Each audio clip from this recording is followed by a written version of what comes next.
খাইলাম না আপনারা বাজবার কি তুমি কটা যাবা যাও গা আমার তো নয়টা বাজে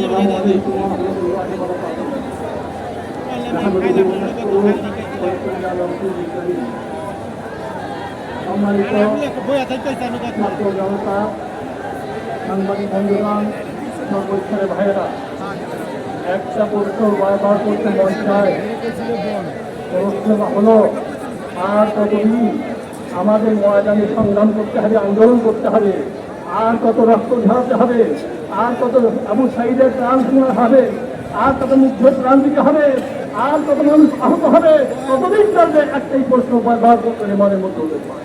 আমার ভাইয়েরা, এ বিষয়ে কি কোনো মতপার্থক্য আছে? আওয়ামী লীগ একটা খুনি দল, কোন মতপার্থক্য আছে?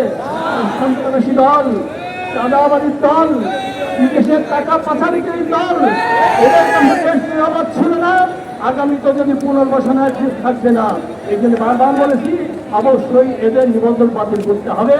আওয়ামী লীগ পরিচয়ে কেউ এদেশে রাজনীতি করতে পারবে না। আর যারা তাদেরকে পুনর্বাসনের চেষ্টা করছেন তাদেরকে সতর্ক করতে চাই, আপনাদের বিশ্বাসঘাতকতা এদেশের মানুষ মেনে নিবে না, ছাত্র জনতা মেনে নিবে না। মঙ্গল কামনা করে, জাতির মঙ্গল কামনা করে, তারা এই বিশ্বাসঘাতকতা মেনে নিবে না। আর প্রশ্ন করতে মন চায়, সাবেক প্রেসিডেন্ট আব্দুল হামিদ সাহেব তার ইশারা গেলেন। শোনা যায়, বলা হয় যে উপরের মহলের তারা সিগন্যাল পেয়েছে, সবুজ সংকেত পেয়েছে। আমরা জানতে চাই উপর মহলের তারা কোথায় তারা ঘাপটি মেরে আসবে। তারা এইভাবে যারা যা অপরাধী তাদেরকে বারবার করে দেশে সরিয়ে দিচ্ছে, দেশ থেকে ব্যবস্থা করছে। আমি মনে করি প্রত্যেকেরই বিচার হওয়া দরকার। বিচার না হবে ততদিন পর্যন্ত এই শহীদের রক্তের সঙ্গে গাদ্দারি চলতে থাকবে, মুনাফিকি চলতে থাকবে। এই গাদ্দারি আমরা দেখতেও চাই না, করতেও চাই না, আর কাউকে তারা সুযোগ দিতে চাই না।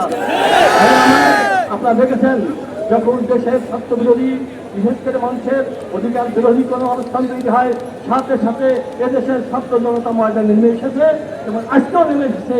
আগামীতেও যতদিন পর্যন্ত এই দাবি পূরণ না হবে, স্বৈরাচার যতদিন পর্যন্ত বিরুদ্ধ ঘোষণা না হবে, যতদিন পর্যন্ত আওয়ামী লীগকে বাতিল হিসেবে ঘোষণা না করা হবে, ততদিন পর্যন্ত সংগ্রাম চালিয়ে যেতে হবে।